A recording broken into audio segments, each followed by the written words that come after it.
Good morning everyone, আন্দামানের আরেকটি ব্লগে অনেক অনেক ওয়েলকাম। সকাল সকাল রওনা দিয়েছি রস আইল্যান্ডের দিকে। আজ দিনটা স্বপ্ন পূরণের দিন।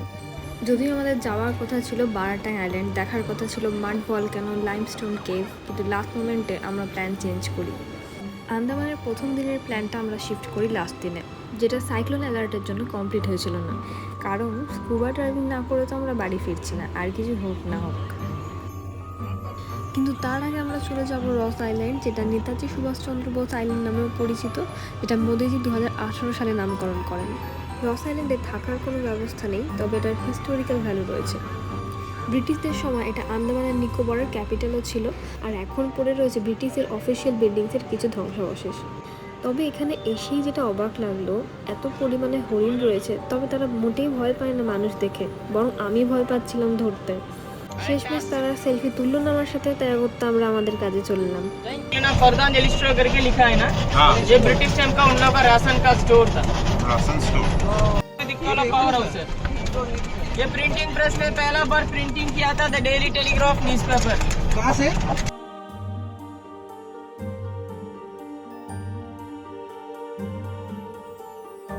आगे देख लीजिए, व्हाइट कलर बिल्डिंग दिख रहा है ना आपके सामने। ये बेकरी था ब्रिटिश टाइम का। अभी लाइट एंड साउंड शो चल रहा है सर, इवनिंग टाइम में 5:30 से 6:30 तक। ये बेकरी था। लाइट एंड साउंड का। यहाँ से बैठ के यहाँ देख सकते हैं लाइट एंड साउंड।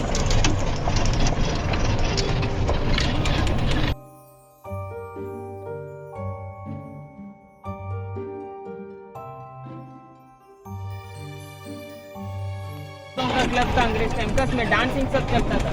क्या? डांसिंग का क्लब था। राइट साइड देख लेना, चर्च है, प्रेस प्रोटेस्टेंट चर्च है, 1840 में बने वाला चर्च है। बने वाला चर्च हो चुका 1942 में। सेक्रेटरी का बिल्डिंग। उसके बाद 3 साल जापान लोग था, अभी नेवी के अंडर में आ रहा है, टूरिज्म डिपार्टमेंट का अंडर है। गाड़ी से राइट साइड देख लेना, कमिश्नर का बंगला था, ओनली स्टेप्स खाली बचा है वहाँ पे, बंगला सब कंडर हो गया। हम लोग पावर हाउस बना के रखा, डीजल से चल रहे हैं सर ये पावर हाउस। ये क्या है? Diesel. Roman Catholic church. Officer लोगों का मेस था। Officers mess.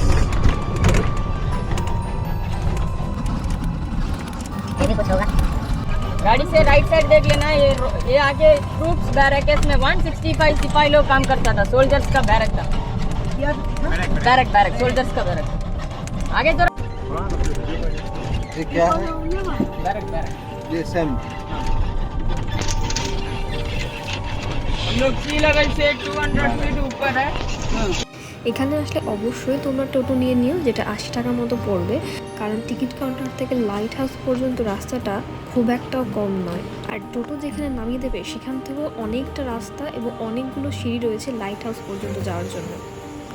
পুরো আইল্যান্ডটা হন্টেড মুভির সেটের থেকে কম কিছু নয়, তবে হিস্টোরিক্যাল ভ্যালুর জন্য আন্দামানের টুরিস্ট প্লেসের মধ্যে অন্যতম। আর এই লাইট হাউস পর্যন্ত যাওয়ার যে রাস্তাটা কতটা সুন্দর সেটার বলার অপেক্ষা রাখে না। আমি তো ভাবছিলাম লাইট হাউসের ওপরে ওঠা যাবে কিনা, কিন্তু শেষমেশ দেখলাম লাইট হাউস পর্যন্ত যাওয়ার কোনো রাস্তা নেই।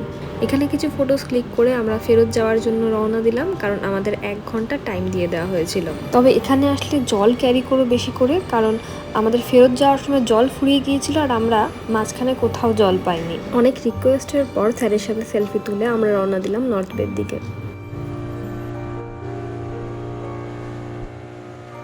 নর্থ বে আইল্যান্ডে অ্যাক্টিভিটিস ছাড়া কিন্তু আর কিছু নেই। আমার মতে অ্যাক্টিভিটিস না করতে চাইলে নর্থ বে আইল্যান্ড স্কিপ করাই ভালো। কিছু খেয়াল করা গেল কি, হ্যাঁ, রস আইল্যান্ডের লাইট হাউসটা এখান থেকে পরিষ্কার দেখা যাচ্ছে। লাইট হাউসে যাওয়ার সময় তো তত্তর করে নেমে গেছি সিঁড়ি, কিন্তু ওঠার সময় অবস্থা খারাপ। গরমে জল তেষ্টায় আমি তো বসে পড়েছিলাম। ওঠার মাঝখানে একটা রেস্টের জায়গা রয়েছে, সেখানে কিছুক্ষণ রেস্ট নিয়ে তারপরে ওপরে উঠলাম। কপাল ভালো, সেখানে একজন জল দিয়ে হেল্পও করলেন, না হলে যে কি হতো, আমাদের কাছে জলও ফুরিয়ে গিয়েছিল। আমরা প্রায় চলে এসেছি। রস আইল্যান্ড থেকে বেরিয়েছিলাম 10:30 নাগাদ, প্রায় আধা ঘন্টা সময় লাগলো পৌঁছতে। ভীষণ রকম একটা এক্সাইটমেন্ট কাজ করছে, কারণ আমরা চলে এসেছি সেই জায়গায় যেখানে আমরা স্কুবা ড্রাইভিং করতে পারবো। পৌঁছেই ডাইনে বাই না দেখে সোজা গেলাম স্কুবা ড্রাইভিংয়ের জায়গায়, কারণ আজকে করতেই হবে। শেষ দিন বলে কথা, সেই মতো ওরা ফর্মও দিয়ে দিল আর জিজ্ঞেস করে নিল high blood pressure, high sugar আছে কিনা, বয়স 18 থেকে 55-এর মধ্যে কিনা, এবং ফর্মে সাইনও করে নিল যে কোনো কিছু হলে কর্তৃপক্ষ দায়ী নয়। ও হ্যাঁ, কানের সমস্যা আছে কিনা এবং আরও অনেক প্রশ্ন যা ফর্মে লেখা ছিল। ফোন এবং জিনিসপত্র রাখার জন্য আমরা লকার নিয়ে নিলাম 2 ঘন্টার জন্য। কিছু ফটোস ক্লিক করে ফোন এবং জিনিসপত্র লকারে রেখে আমরা নেমে গেলাম জলে। কোমর জলে দাঁড়িয়ে ওরা কিছুক্ষণ ট্রেনিং দিয়ে নিল, তারপরে নিয়ে গেল নিচে। ট্রেনিংয়ে মূলত কয়েকটা সাইন ওরা শেখায়, যেমন okay, not okay, up and down. আরও কিছু জিনিস শেখায়, যেমন মুখে জল ঢুকে গেলে কি করতে হবে, বা কানে যখন প্রেশার ফিল হবে তখন কি করতে হবে। অক্সিজেন নেওয়ার সময় যন্ত্রটা কীভাবে দাঁত দিয়ে হোল্ড করতে হবে সেটা ওরা শিখিয়ে দেয়। তবে এটা একটু কষ্টসাধ্য ব্যাপার, কারণ মুখ ওইভাবেই রাখতে হবে, নড়লে কিন্তু জল ঢুকে যাবে ভেতরে। জলের নিচে যাওয়ার পর তোমার রেসপন্সের উপর নির্ভর করছে ইনস্ট্রাক্টর কতটা জলের নিচে বা উপরে নিয়ে যাবে। তবে এটা ভাবার কোনো কারণ নেই যে ডাউন দেখাতে থাকলে ওরা সমুদ্রের নিচেই নিয়ে চলে যাবে, কারণ ওদেরও একটা সময়সীমা এবং দায়রা থাকে, তার মধ্যেই ঘোরাবে। নিচে যেতে যেতে একটা টাইমের পর দেখলাম কানে প্রচণ্ড পরিমাণে প্রেশার ফিল হচ্ছে। চেষ্টা করলাম রিলিজ করার, কিন্তু হলো না। আবার ইনস্ট্রাক্টরও চেষ্টা করলো রিলিজ করার, হলো না। পরে জিজ্ঞেস করাতে জানতে পারলাম আমি 8-9 মিটার পর্যন্ত গিয়েছিলাম নিচে, আর স্বর্ণাঙ্ক প্রায় 12 মিটার, যেটা লাস্ট লিমিট ছিল। আর হ্যাঁ, আরেকটা প্রশ্ন আমি জলে যাওয়ার আগেই সেরে নিয়েছিলাম, সেটা হলো জলের নিচে নটকে বলার পর কতক্ষণ লাগবে উপরে যেতে। আমাকে বলা হয়েছিল 8-10 সেকেন্ড মতো লাগবে। আফটার অল সাইন করে দিয়েছি বলে কথা। আমাদের দুজনকেই পুরোটা ঘুরিয়ে দেখানোর পর তারপর এখানে এক জায়গায় আনা হয় ছবি তোলার জন্য। আমার মুখের চারপাশে যে নীল মাছটা ঘুরে বেড়াচ্ছে তার কী দাবি আমি জানি না, হঠাৎ করে আমার লিপস্টিকের মধ্যে কামড় বসিয়ে দিয়েছে। আমিও দিয়েছি, তারা যা বাড়ি যা। অবশ্য এটাই তো ওদের বাড়ি, এইভাবে আপ্যায়ন করলো না, তাড়িয়ে দিল, বোঝা গেল না ব্যাপারটা। আর হ্যাঁ, যারা এখনও স্কুবা ড্রাইভিং করোনি কিন্তু করতে চাও, তাদের জন্য বলতে চাই ভয় পাওয়ার কোনো কারণ নেই, কারণ দেখতেই পাচ্ছ ইনস্ট্রাক্টররা ঘাড় ধরে নিয়ে যায় আর ঘাড় ধরেই নিয়ে আসে। জামা কাপড় আমরা এক সেট নিয়ে এসেছিলাম, কিন্তু এখানে দরকার হতো না, ওরা এখান থেকে প্রোভাইড করে দেয়। আমরা নিয়ে আসাতে ওরা বললো দরকার নেই, এতেই হয়ে যাবে, শুধু জুতোটা চেঞ্জ করে নিন। যদিও আমার ইচ্ছে ছিল ডাইভিং স্যুটগুলো পরার, কিন্তু ওরা বললো টাইট ফিট জামা হলেই হবে। একদিকে ভালোই হলো, আমাদের এই ম্যাচিং টি শার্ট দুটো কিনেছিলাম আন্দামান থেকে। প্রথম দিন সেদিন এই প্ল্যানটাই ঘুরতে গিয়েছিল।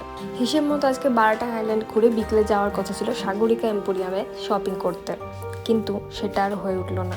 ভেবেছিলাম আগে স্কুবা ড্রাইভিং তারপরে সব দেখা যাবে, কিন্তু বিকেলে এতটাই ডিহাইড্রেটেড লাগছিল যে আমরা দুজন বেরোনোর মতো অবস্থায় ছিলাম না। তারপর আবার ফ্লাইট রয়েছে কাল ভোরবেলা। যাই হোক, আমরা স্কুবা ড্রাইভিং করে ভাবলাম কিছুক্ষণ জলেই কাটাবো। সেটা সম্ভব হলো না, কারণ বিচটা এতটাই পাথুরে, এখানে স্নান করা বা সাঁতার কাটতে মোটেই দিচ্ছিল না আমাদের। স্কুবা ড্রাইভিং সেরে ফেরত যাওয়ার সময় যখন বোট থেকে নামলাম তখন একটা অদ্ভুত দৃশ্য দেখলাম। গেটের বাইরে গাড়ির ওয়েট করতে করতে বাদাম চাট খেয়ে চলে গেলাম নিউ লাইট হাউস রেস্টুরেন্টে। গিয়ে অর্ডার করলাম প্যান ফ্রাইড চিলি ফিশ আর গ্রিলড রেড স্নাইপার। চিলি ফিশটা ছিল সুরমাই মাছের, আর দুটোই অসাধারণ খেতে ছিল। হোটেলে পৌঁছতে প্রায় বিকেল, তারপরে শুধু ডিনারের জন্য বেরিয়েছিলাম আমরা। আজকের জন্য গুড নাইট, দেখা হচ্ছে পরের ব্লগে।